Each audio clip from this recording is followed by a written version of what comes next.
The Pittsburgh Steelers played football last night.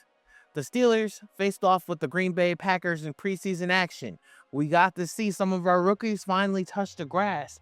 It's been a 1 year since we finally got to see Will Howard take the stage and see him play football. There were some goods in this game. There were some bads. A lot of bad in this game. But the Steelers ultimately did get the job done. They won, I believe, 28-9. The Pittsburgh Steelers have won in the first game at Acrisure Stadium in preseason against the Green Bay Packers with Coach Mike McCarthy.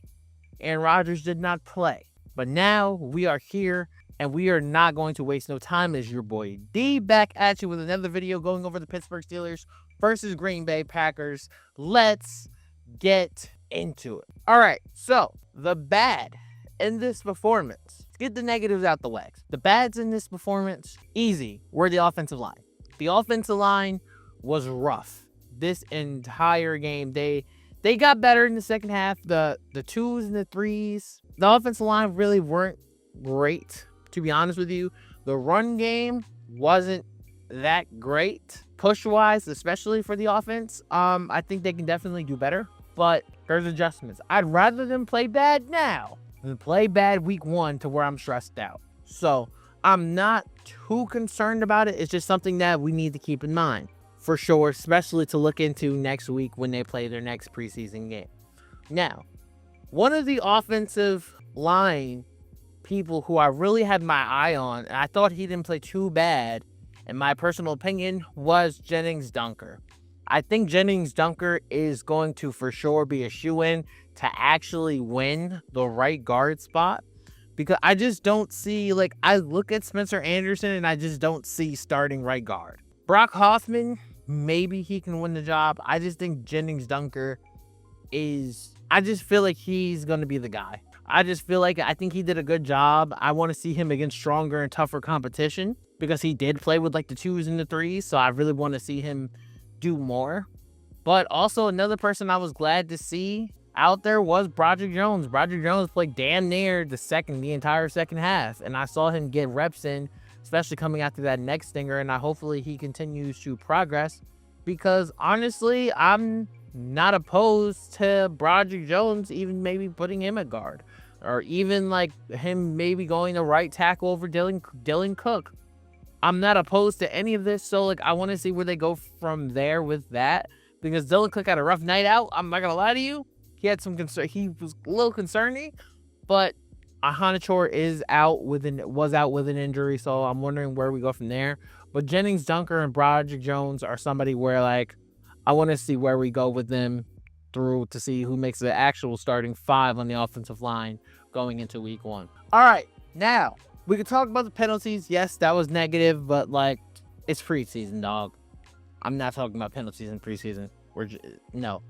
Anyway, let's talk about the guys who really showed up and showed out. We're gonna start it off. Asante Samuel Jr. This is a guy who is I sound like Chris Collinsworth. Here's a guy who is showing up and showing out and making the best opportunity of his reps with Joey Porter Jr. has been sitting out. I've been hearing nothing but great things about him having a camp. And tonight, in that game, in the preseason game against the Packers, he was making big play after big play. I loved what I saw out of Asante Samuel Jr. And he's showing up as one of the better free agency signings we've had in the last couple of years if he continues to play on this path, especially coming after the brutal injury that he had. He's truly showing he's bouncing back and he's coming into his own, and I love to see that from Asante Samuel Jr. Oh, hell yeah. He was definitely somebody I had my eye on, and he was showing out, especially with JPJ not playing and Jalen Ramsey not playing as well. So I'm interested to see where we go from here with Asante Samuel Jr. because he's definitely getting his ass some minutes. I promise you on that. All right, Will Howard. Okay, we all know I'm O-State repping. I'm an Ohio State fan. Well, I thought Will played really well. Really did. I thought Will played really well. He wasn't the best quarterback of the night, but he played really well. He stood in there with adversity, and more importantly, he went out there and he really ran that 2-minute drive really well. I thought that was a really good and telling sign that he can get the job done. He can move. He can do what he needs to do. I really liked what I saw from Will Howard tonight, especially some of the throws he made, especially on the run. I thought those were really important. I liked the play action pass game. Like the route concepts were very simple, but it's freaking preseason. I would expect that. But I really liked what I saw from Will Howard, and I really want to see more. I thought Mason Rudolph had a pretty good game, pretty good half. Like, I really wasn't mad at Mason Rudolph and how he played either. The offensive line was kind of doing him dirty, so he really couldn't get action like he was supposed to. But I don't think he played terrible. I really don't. I think Mason Rudolph did what Mason Rudolph does, just average. And there's nothing wrong with that, to be honest with you. But I thought Will Howard and Mason Rudolph did pretty good for their first night out. All right, let's talk about a guy I think is truly a shoo-in to make this damn roster. Caden Weegan. The speed is there. No doubt about it. I don't think anybody's going to debate me on this. The speed is there. Caden Weegan be taken off. And he caught that slant from Drew Aller and took off.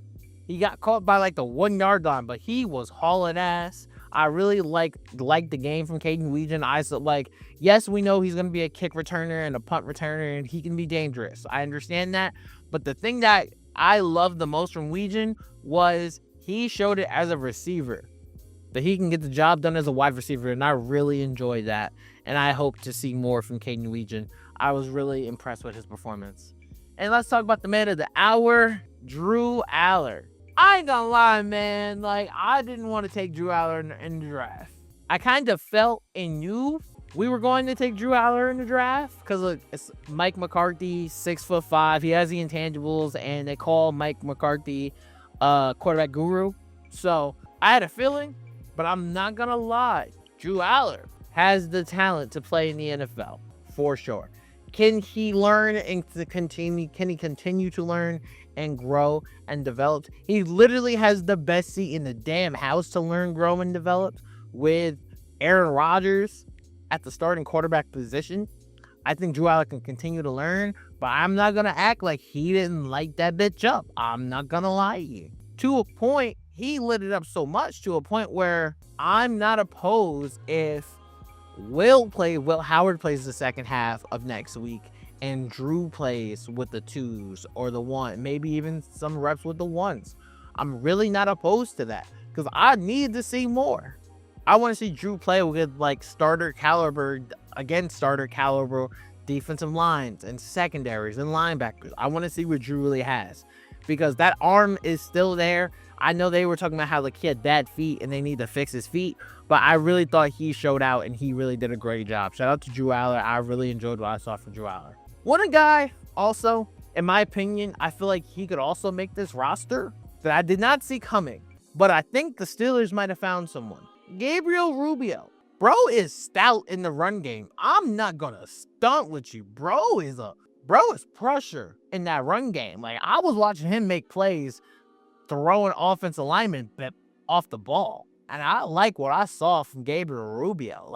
He could be something. Hold on. I really hope that he's talking to Cam and Sebastian Joseph Day and Keanu Benton, Harmon, Y.A. Black. Because, I really like what I saw in Gabriel Rubio. And I think he can be a force on our front line if he can continue to go.